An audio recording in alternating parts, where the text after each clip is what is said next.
বিসমিল্লাহির রহমানির রহিম। মাননীয় সংসদ সদস্যবৃন্দ, আসসালামু আলাইকুম। ফ্যাসিবাদের নির্মমতার শিকার অসংখ্য মানুষের কান্না আর হাজারো প্রাণের আত্মত্যাগের মধ্যে দিয়ে অবশেষে আজ থেকে পুনরায় যাত্রা শুরু হতে যাচ্ছে জনগণের ভোটে জনগণের কাছে জবাবদিহিমূলক সত্যিকার অর্থে জনপ্রতিনিধিশীল জাতীয় সংসদ। বাংলাদেশের জাতীয় সংসদের রাজনীতির এই ঐতিহাসিক মুহূর্তে আমি আল্লাহর দরবারে শুকরিয়া জানাই, যার অশেষ রহমতে আমরা একটি ন্যায়ভিত্তিক গণতান্ত্রিক মানবিক বাংলাদেশ প্রতিষ্ঠার লক্ষ্যে যাত্রা শুরু করতে পেরেছি।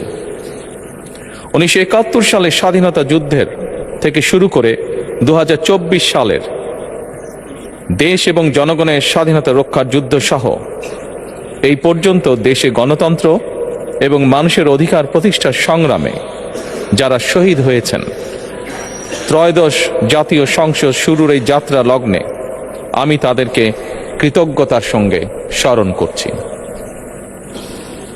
এই আন্দোলন সংগ্রামে যেসব মায়েরা তাদের সন্তান হারিয়েছেন, যেসব সন্তানেরা তাদের প্রিয়জন হারিয়েছেন, যেসব পরিবার তাদের সন্তান স্বজন হারিয়েছেন, যেসব আহত মানুষকে তাদের স্বাচ্ছন্দ্যের জীবন হারাতে হয়েছে, যেসব মানুষগুলো নির্যাতন, নিপীড়ন, রাজনৈতিক হয়রানি কিংবা মিথ্যে মামলা শিকার হয়ে সর্বস্ব হারিয়েছেন, আমি তাদের সকলের অবদানকেও কৃতজ্ঞতার সঙ্গে স্মরণ করছি।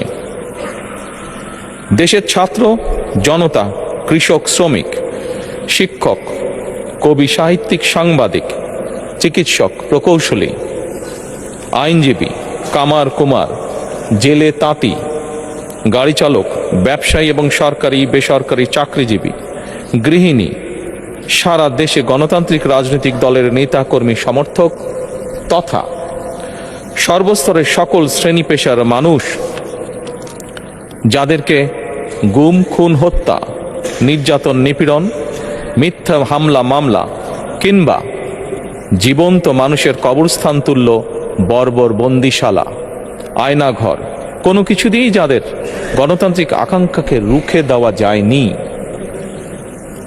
যাদের সাহসী ভূমিকায় দেশে পুনরায় গণতন্ত্র ফিরে এসেছে, আমি ত্রয়োদশ জাতীয় সংসদের এই যাত্রা লগ্নে দেশের স্বাধীনতা প্রিয় গণতান্ত্রিকামী বীর ছাত্র জনতাকে জানাই অভিনন্দন।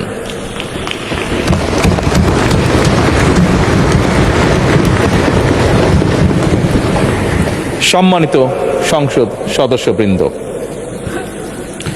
দেশনেত্রী মরহুমা বেগম খালেদা জিয়া জনগণের অধিকার প্রতিষ্ঠায় দেশে সংসদীয় গণতন্ত্র প্রতিষ্ঠা করেছিলেন, সংসদীয় গণতন্ত্রকে প্রাতিষ্ঠানিক রূপ দিয়েছিলেন। সেই গণতন্ত্রকে প্রহসনের রূপ দিয়ে জাতীয় সংসদকে হাস্যরসের খোরাকে পরিণত করা হয়েছিল। দেশে তাবিদারি শাসন শোষণ কায়েম করা হয়েছিল। দেশে সংসদীয় গণতন্ত্র এবং জনগণের অধিকার পুনঃপ্রতিষ্ঠা করার জন্য দেশনেত্রী বেগম খালেদা জিয়া জীবনের শেষ দিন পর্যন্ত লড়াই করেছেন। জীবনে কখনোই স্বৈরাচার কিংবা ফ্যাসিবাদের সঙ্গে আপোষ করেননি। দেশে আজ থেকে আবারও সেই কাঙ্ক্ষিত সংসদীয় গণতন্ত্রের যাত্রা শুরু হলো, আলহামদুলিল্লাহ।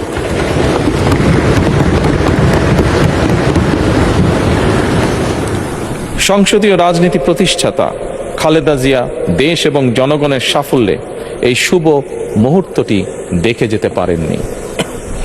আজ তাই এই জাতীয় সংসদে দাঁড়িয়ে আমরা দেশ এবং জনগণের স্বার্থে আপসীর নেতৃত্ব, ব্যক্তিত্ব, স্মরণীয়, বরণীয়, অনুকরণীয় রাজনীতিবিদ মরহুমা খালেদা জিয়াকে গভীর শ্রদ্ধার সঙ্গে স্মরণ করছি।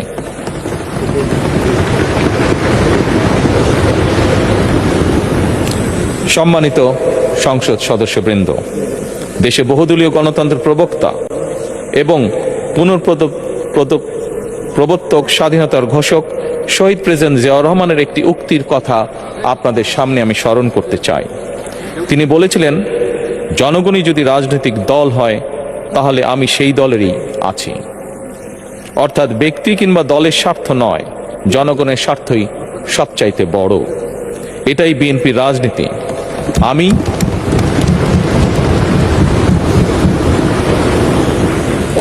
আমি প্রথমবারের মতন বাংলাদেশ জাতীয়তাবাদী দল বিএনপি থেকে জাতীয় সংসদ সদস্য নির্বাচিত হয়েছি। জাতীয় সংসদীয় দলের নেতা নির্বাচিত হয়েছি। জাতীয় সংসদে দলের প্রতিনিধিত্ব করলেও প্রধানমন্ত্রী হিসাবে আমি এই জাতীয় সংসদে দেশের প্রতিনিধিত্ব করছি। দল, মত, ধর্ম, বর্ণ নির্বিশেষে দেশের জনগণের প্রতিনিধিত্ব করছি। আমার রাজনীতি দেশ এবং জনগণের স্বার্থ রক্ষা করার রাজনীতি। বিএনপির রাজনীতি জনগণের জীবন মান উন্নয়ন এবং স্বনির্ভর বাংলাদেশ গড়ার রাজনীতি। প্রতিটি পরিবারকে স্বনির্ভর করাই আমাদের রাজনীতির লক্ষ্য। প্রতিটি পরিবারকে স্বনির্ভর করার মাধ্যমেই বিএনপি একটি স্বনির্ভর, সমৃদ্ধ, নিরাপদ, গণতান্ত্রিক বাংলাদেশ প্রতিষ্ঠা করতে চায়। এই লক্ষ্য অর্জনে আমি জনগণের সমর্থন এবং সহযোগিতা চাইছি। এই মহান জাতীয় সংসদে সকল দলের নির্বাচিত প্রতিজন সংসদ সদস্যের সমর্থন এবং সহযোগিতা আশা করছি।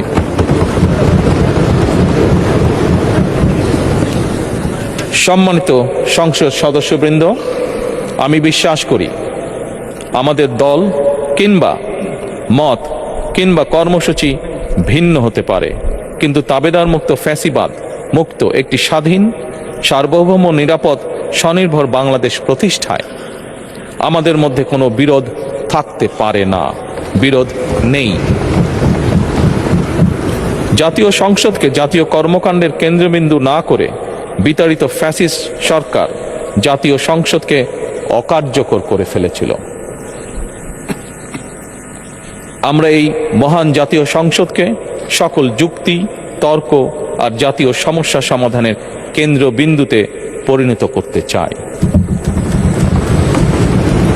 সম্মানিত সদস্যবৃন্দ, নতুন সংসদ যাত্রা শুরু করার সময় সংসদের সাবেক স্পিকার কিংবা ডেপুটি স্পিকার উপস্থিত থাকার কথা ছিল, কিন্তু পতিত, পরাজিত, বিতাড়িত ফ্যাসিস্ট সরকারের জনবিরোধী এবং গণবিরোধী কর্মকাণ্ডের ফলে যে জনরোষ তৈরি হয়েছিল তাতে এই মহান সংসদের সাবেক স্পিকার বা ডেপুটি স্পিকারকে খুঁজে পাওয়া যায়নি। তাদের কেউ কারাগারে, কেউ নিখোঁজ কিংবা কেউ পলাতক। দীর্ঘ ১.৫ দশকের ফ্যাসিবাদী এবং তাবেদারি শাসন শোষণের পর জনগণের ভোটে নির্বাচিত প্রতিনিধিদের নিয়ে আজ আমাদের এক বিশেষ পরিস্থিতিতে জাতীয় সংসদের কার্যক্রম শুরু হতে যাচ্ছে। এমন পরিস্থিতিতে আমরা সংবিধান এবং সংসদের কার্যপ্রণালী বিধির বিধান অনুসরণ পূর্বক ত্রয়োদশ জাতীয় সংসদে সভাপতিত্ব করার জন্য আজ আমি প্রবীণ রাজনীতিবিদ এবং 5 বারের মতন নির্বাচিত জাতীয় সংসদ সদস্য জনাব ডক্টর খন্দকার মোশাররফ হোসেনের নাম প্রস্তাব করছি।